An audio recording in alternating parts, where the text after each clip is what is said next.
తాకట్టులో ఉన్న బంగారాన్ని విడిపించి ఆ రోజు ఆన్లైన్ రేటుకే మేము కొంటాం. Sharma gold company. నమస్తే, వెల్కమ్ టు సుమన్ టీవీ. ప్రస్తుతం మనతో పాటు ఉన్నారు ప్రముఖ ఆస్ట్రాలజర్, ఎనర్జీ వాస్తు నిపుణులు, శ్రీ విద్య ఉపాసకులు శ్రీమతి జయప్రద గారు. నమస్తే. నమస్తే అమ్మ. శ్రీమాత్రే నమః. జయప్రద గారు, రోహిణి నక్షత్రంలో పుట్టిన వాళ్ళు ఎలా ఉండే అవకాశం ఉంటుంది? అలానే ప్రతి నక్షత్రం గురించి మాట్లాడేటప్పుడు జీవితాంతం వాళ్ళు పాటించాల్సిన పరిష్కార మార్గాలు కూడా సూచిస్తున్నారు కదా, మరి రోహిణి నక్షత్రం గురించి వివరిస్తారా? తప్పకుండా అమ్మ. రోహిణి నక్షత్రం అంటే చాలా అందమైన నక్షత్రము. అంటే అందమైన వాళ్ళని అర్థం. అందమైన నక్షత్రం. రోహిణి నక్షత్రంలో పుట్టిన వాళ్ళు చూడడానికి చాలా అందంగా ఉంటారు. చాలా అందంగా ఉంటారు. మామూలుగా అందం కాదు, చాలా బ్రహ్మాండమైన అందం అనమాట. అమ్మాయిలైనా అబ్బాయిలైనా? అమ్మాయిలైనా అబ్బాయిలైనా. అమ్మాయిలు చాలా ఎక్కువగా ఉంటారు. అమ్మాయిలకి చూడడానికి చాలా కలర్ఫుల్గా కనిపిస్తారు అన్ని విషయాల్లో. అంటే శరీరం అన్ని కొన శరీరం అంత ఆకృతి అంతా కూడా చాలా చక్కగా ఉంటుంది. అబ్బాయిలు వచ్చినప్పుడు కొంతమంది లావుగా ఉంటారు, కొంతమంది సన్నగా ఉంటారు. కానీ అమ్మాయిలు మాత్రం మీడియం సైజులో, ఒకే సైజులో అందంగా కనిపిస్తారు. అది అంత లావు కాదు, అంత సన్నము కాదు, అలాగని అలా ఉండదు. చక్కని పర్సనాలిటీస్ అంటారు చూడు, అలా అన్నమాట. చక్కగా చుక్కలాగా ఉంటారంటారు, అలాంటి అమ్మాయిలు అనమాట, బాగుంటారు. సో రోహిణి నక్షత్రం అంటే ఆ నక్షత్రానికి అధిపతి చంద్రుడు. రాసాది ఈ రోహిణి నక్షత్రం 4 పాదాలు మనకి వృషభ రాశిలోనే ఉంటాయి. సో వృషభ రాశికి అధిపతి శుక్రుడు. సో అందుకని నక్షత్రాధిపతి చంద్రుడు, రాశాధిపతి శుక్రుడు. సో అంటే అందము తర్వాత ఆకర్షణ రెండు కూడా ఉంటాయి. అలాగే కంఫర్ట్స్ కూడా. వీళ్ళ లైఫ్లో చాలా కంఫర్ట్స్గా ఉంటాయి. వీళ్ళ లైఫ్ ఎప్పుడు కంఫర్ట్గా నడుస్తుంది అనమాట. ఏ పనైనా చాలా సౌమ్యంగా సాఫ్ట్గా జరుగుతుంది. అయితే ఇప్పుడు నేను కంఫర్ట్స్ అని చెప్పాను కదా, అంటే అందరికీ ఉంటుందా అంటే అందరికీ రోహిణి నక్షత్రము అయి వాళ్ళు వృషభ రాశి, వృషభ లగ్నం అయితే నేను చెప్పిన పాయింట్స్ అన్ని మ్యాచ్ అవుతాయి. ఎందుకంటే అదే రాశి అదే నక్షత్రం. ఇప్పుడు మనం చెప్పే ప్రతి విషయంలోని నక్షత్రం లక్షణాలు అన్నప్పటికీ ఒక మనిషి నక్షత్రము, తర్వాత రాశి లక్షణము, తర్వాత లగ్నం, ఈ 3 కలిసి ఉంటాయి. సో నక్షత్ర లక్షణాలు 30% మ్యాచ్ అవుతాయి. ఒక రాశాధిపతి ఇచ్చే లక్షణాలు 30%, మళ్ళీ లగ్నాధిపతి ఇచ్చే లక్షణాలు 30%, అలా 90%. సో ఇక్కడ కూడా మీకు 100% రాదు రిజల్ట్, 90% వస్తుంది. సో మిగతా 10% ఎక్కడి నుంచి వస్తాయంటే వాళ్ళ డేట్ ఆఫ్ బర్త్, వాళ్ళ పుట్టిన తేదీ, ఆ తేదీ ఒక నెంబర్ కాంబినేషన్ ఏవైతే ఉన్నారో వాళ్ళది, తర్వాత వాళ్ళ పెట్టిన పేరు, ఆ పేరు బలం, అదొక 5%, ఇదొక 5%, అదొక 5%, అలా కలిపితే 100% జీవితం. సో ఈ వీటిల్లో పేర్లో నెంబర్ బాగాలేకపోయినా, డేట్ ఆఫ్ బర్త్ కాంబినేషన్ సరిగా లేకపోయినా కొంచెం ఇబ్బందులు ఉంటాయి, ఒడిదుడుకులు ఖచ్చితంగా ఉంటాయి. అంటే గ్రహస్థితులు, రాశులు, జాతక ప్రభావం ఇవన్నీ ఉంటాయి, ఖచ్చితంగా ఉంటాయి. కాబట్టి కలియుగం కనుక, కలియుగంలో మనకు ఎక్కువ పేరుతోటి తర్వాత పుట్టిన తేదీలతో ఇబ్బంది పడతాం కనుక అది ఎక్కువగా కనిపిస్తుంటుంది. ఒకప్పుడు ఏంటంటే ఇంగ్లీష్ వాడుక లేనప్పుడు మన తెలుగు వాడికి ఉన్నప్పుడు ఈ నక్షత్ర ప్రభావాలు పర్టికులర్గా చక్కగా కనిపించేవి. ఎప్పుడైతే ఇంగ్లీష్ లెటర్స్లోకి వచ్చారో మనుషులది తత్వాలు మారిపోయి, సో ఈ లెటర్స్లో ఉన్న నెంబర్స్ కాంబినేషన్స్ మనమే పనిచేస్తుంటాయి. అలాగే ఇప్పుడు నక్షత్రాల్లో వచ్చేప్పుడు రోహిణి నక్షత్రం వాళ్ళు సో చాలా చక్కగా ఉంటారు, అందంగా ఉంటారు, తెలివైన వాళ్ళు, చాలా చక్కగా మాట్లాడుతూ ఉంటారు. అది కాకపోతే చాలా మందికి ఏంటంటే ఈ రోహిణి నక్షత్రంలో పుట్టిన వాళ్ళకి కొంచెం గండాలు కూడా ఉంటాయి. అమ్మాయికైనా అబ్బాయికైనా? ఎవరికైనా ఉంటుంది, ఉంటుంది, ఎవరికైనా కొంచెం గండాలు ఉంటాయి. సో పుట్టిన 6 నెలలు కొంచెం గండం అంటారు, తర్వాత 8 ఏళ్ళు గండం అంటారు, తర్వాత 16 ఏళ్ళకి ఒక గండం అంటారు, 32 ఏళ్ళు ఒక గండం అంటారు. ఇది దాటితే వీళ్ళు బాగుంటారు అంటారు. సో వీళ్ళు జాగ్రత్తగా ఎప్పటికప్పుడు జాగ్రత్తగా ఉండాలి. సో నీట్గా చెప్పినట్టుగా 6, 8, 16, 32 అంటే ఈ 4 స్టేజెస్ ఏనా, లేకపోతే ప్రతి స్టేజ్ లోనూ వీళ్ళు కాస్త ఇబ్బంది? ఈ 4 స్టేజ్ దాటాలి అంతే, దాటాలి.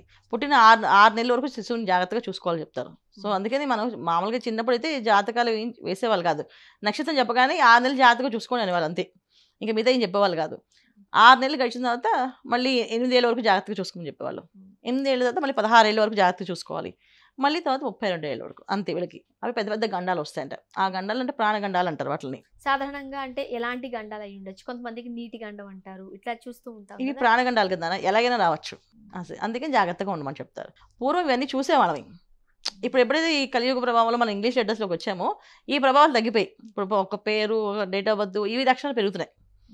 సో కానీ ఇవన్నీ ఉంటాయి. మన నక్షత్రం గురించి మాట్లాడుకుంటాం కనుక నక్షత్రానికి ఉండే లక్షణాలు, ఈ గండాల వల్లే చాలామందికి ఏంటంటే మాటలు సరిగ్గా రావు. చిన్నప్పుడు చాలామంది రోహిణి నక్షత్రం పుట్టిన వాళ్ళు చాలా ఇయర్స్కి మాట్లాడతారు. ఒక 6 ఇయర్స్కి 7 ఇయర్స్కి మాట్లాడే వాళ్ళు ఉన్నారు. చాలా లేట్గా మాటలు వస్తాయి, చాలా లేట్గా వస్తాయి మాటలు. కొంతమందికి అసలు మాటలే రావు, మాటలు కూడా లేకుండా మూగ వాళ్ళగా ఉంటారు వాళ్ళు, అది కూడా ఉంటుంది ఇబ్బంది.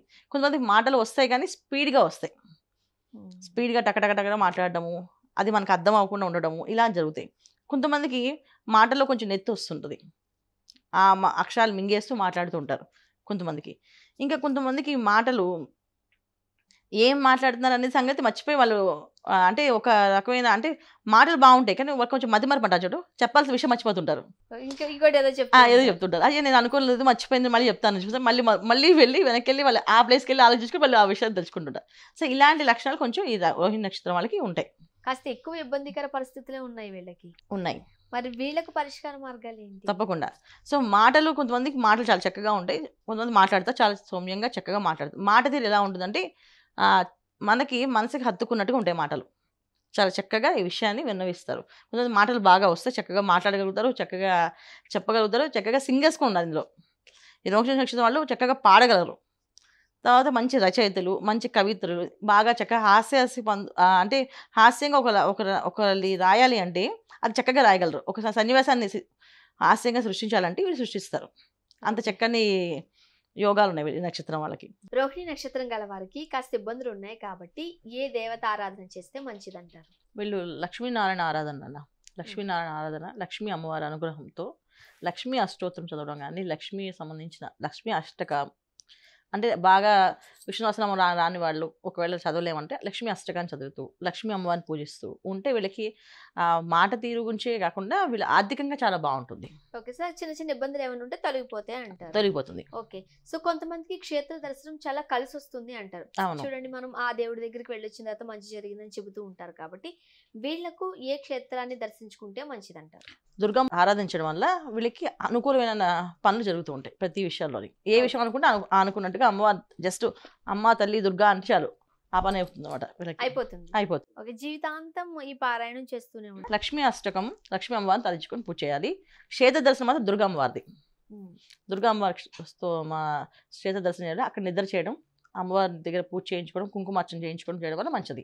ఎంత ఎక్కువ చేయించుకుంటే అంత మంచిది అని చెప్తారు. చాలా మంచిది. మరి వీళ్ళకు కలిసి వచ్చే రంగు కావచ్చు, నంబర్ కావచ్చు, లేకపోతే వారం కావచ్చు, ఏది అని అంటే ఏం చెప్తారు? కలిసి వచ్చే రంగు ఎప్పుడు కలర్ వీళ్ళకి వైట్ కలర్. కలిసి వచ్చే వారం వచ్చే శుక్రవారం. శుక్రవారం చాలా బాగుంటుంది వీళ్ళకి, చాలా పని ఈజీగా ఫాస్ట్గా అవుతుంది పని. లక్కీ నెంబర్ అంటే? లక్కీ నెంబర్ వీళ్ళకి 1వ నెంబరు ప్లస్ 2వ నెంబరు 5వ నెంబరు. సో ఫస్ట్ ప్రిఫరెన్స్ వచ్చేసి 1కి ఇవ్వాలి, తర్వాత 2, తర్వాత 5. నక్షత్రానికి అనుకూలమైన నెంబర్లు ఇవి. అంటే ఇప్పుడు చంద్రు నక్షత్రం దాన్ని వైట్ కలరు, చంద్రు నక్షత్రం 2వ నెంబర్లు కలిసి వస్తాయని కాదు. వీళ్ళకి ఆ టైంలో వెళ్తే అసలుకి రోహిణి నక్షత్రం జాతకులు ఏంటంటే సెన్సిటివ్ మనస్తత్వాలు. ఒక మనిషి ఒక సిచ్యువేషన్ సెన్సిటివ్ జరిగింది అనుకోండి, వీళ్ళు ఆటోమేటిక్గా అనుకున్నట్టుగా వాళ్ళు ఆగిపోతారు, అక్కడ సెన్సిటివ్గా ఇబ్బంది పడి ఫీల్ అవుతుంటారు. సో అందుకని స్ట్రాంగ్ ఉండాలి వీళ్ళకి, అగ్రెసివ్గా ముందుకు వెళ్ళాలి, సాధించుకుని రావాలి. అందుకని వీళ్ళకి ఏంటంటే 1వ నెంబరు బాగా కలిసి వస్తుంది, తర్వాత 5వ నెంబరు. సో అది ఆ పని అక్కడ సాధించుకుని రావాలి ఇంకా, అందుకని. సో అందుకని వీళ్ళకి ఈ నక్షత్రం వాళ్ళు లైఫ్ లాంగ్ చేసుకోవాల్సిన నెంబర్స్ ఇవి, లక్కీ నెంబర్స్. రోహిణి నక్షత్రంలో పుట్టిన వాళ్ళు ఎలా ఉంటారు, పరిష్కార మార్గాలు సూచించారు. ధన్యవాదాలు. జై శ్రీమాత్రే నమః.